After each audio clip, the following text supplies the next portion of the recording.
Hey LinkedIn, happy Friday. It is Will Elwood here. I am off out on a rainy walk. It's not a very beautiful day here in Germany, as you can see, but nevertheless, I'm remaining committed. I'm out here with my beautiful, sexy purple umbrella. And I want to share my story, the reason why I do what I do. And my first point I want to make is that the reason why we do what we do is so powerful. Because let's face it, life and business and work is tough. There's peaks and troughs. There's days where everything seems perfect, everything's flowing, we're getting the business, we're happy, life is in balance. And there's days where it's tough. There's days where you want to give up. There's days where nothing seems to be going right. And I have these days, you have these days, we all have these days, right? So just going back to your story, going back to the reasons why you do what you do is incredibly powerful. So I work with anxiety sufferers. I help them to pretty much claim back their power, get their freedom back.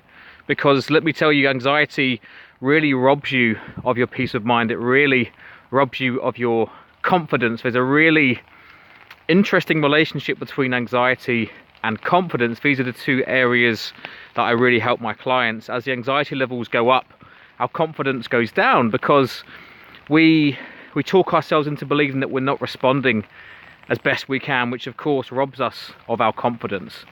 So let's go back, let's turn the clocks back to when I was about 19, 20. I'd got my first real full-time job. I was working in insurance for a family company from my hometown, and it started off fine. It started off absolutely fine. I was doing the training, and then the pressure just seemed to mount up, but it was very subtle. It wasn't an overnight thing. It was a very, very gradual process. This stress started to build and build and build until eventually one Sunday night I had a panic attack. And let me tell you, I'd never thought I would be somebody who would be experiencing panic attacks or anxiety. I was very ignorant, to be quite honest with you, and I believed that because I was naturally quite confident and extroverted, that anxiety wouldn't affect me. I was wrong. I was wrong. And this one panic attack became pretty regular panic attacks. I would be sat at my desk at work, and this feeling of doom, this feeling of absolute doom and dread would almost spiral up from my toes up to my neck and my chest and my head, and it felt like I was drowning. So I'd have to run into the toilet and pray that somebody wasn't in the toilet, and I was throwing water over my face. I was taking breaths. My mum got me this little antidote potion thing that I take and put on my tongue. Not sure how effective that was, but the worst thing was I was doing this in secret. Nobody knew. My family didn't know I was having panic attacks. My colleagues didn't know I was having panic attacks. So I want to make this point. If you're struggling in any sense, if you're struggling with anxiety, depression, mental health, physical health, doesn't matter. If you're struggling in some respect, please start talking. There's nothing worse than going through a really tough time and you being the only one who knows about it. We can talk ourselves into thinking that we're going to burden other people, that other people are going to judge us, that we have to figure it out for ourselves. That's wrong. Talk to people, talk to friends, talk to family, talk to colleagues, talk to professionals. So if you're watching this, please just open up, start talking, get some support.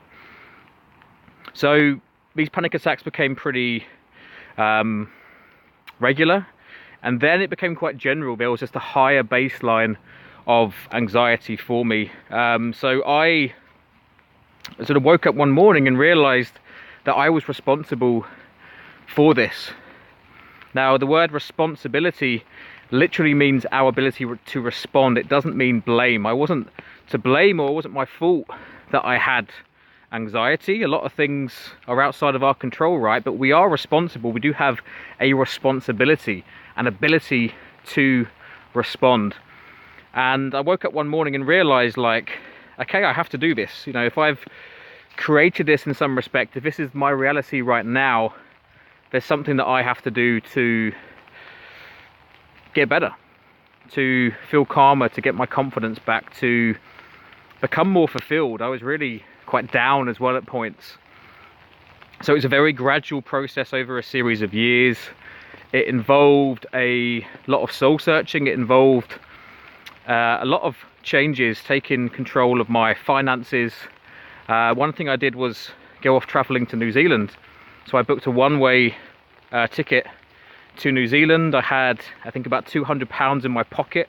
So there was a good chance that they wouldn't even let me in. I took this huge risk, went over to New Zealand, and for me it was a lot of healing. It was a lot of time, as I am now, just outside in nature, reconnecting to myself and getting better.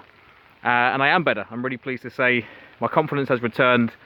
My anxiety levels, I'd say, are normal. I still get stressed. I still do have moments where the anxiety is higher than other moments, but that's expected, right? Anxiety is our friend. It's there to protect us. It's there to help us, really.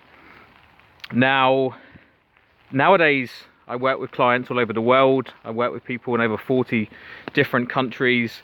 And these are the two big areas that I help people: confidence and anxiety. So let me get to the point of why I do this work, why I work with people as a coach, as an RTT practitioner, helping them with confidence and anxiety. The reason is I know how it feels.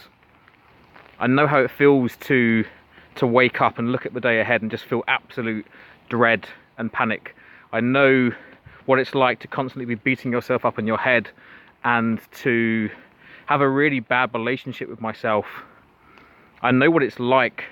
I know how painful it is, which is why it feels incredible when I help other people to reconnect with their confidence, to feel calm again. When somebody sends me an email a few weeks after having a call with me and they say that they've returned to the person they really are, or they haven't had a panic attack, or they faced that fear and they felt okay, or they've just done that thing that the mind told them they couldn't do, for me that is absolutely priceless. It's moments like that, it's those moments of success where people get their freedom back, which feel, yeah, I can't even put it into words. It just feels absolutely priceless. So that's why I do what I do. It's because I know how it feels to suffer, and I also know how it feels to feel better. And it's for those moments, it's those small moments where I get emails and I get thank yous, and I jump on calls with people and they say, do you know what, working with you has made such a difference. I wish I'd done it sooner. It's those moments there that just feel incredible for me. That's my motivation. That's my story. That's my why. So I'd love to know, what is your story? What is your why? Why are you doing the work that you are doing? Because whether you're aware of it or not, there's reasons. You have a why that is getting you out of bed each morning, and this why is going to get you out of bed in those moments where it's good and in those moments where it's tough, and when you really need to remind yourself of your why. Thanks for watching this. Take care, and I'll see you soon. Bye.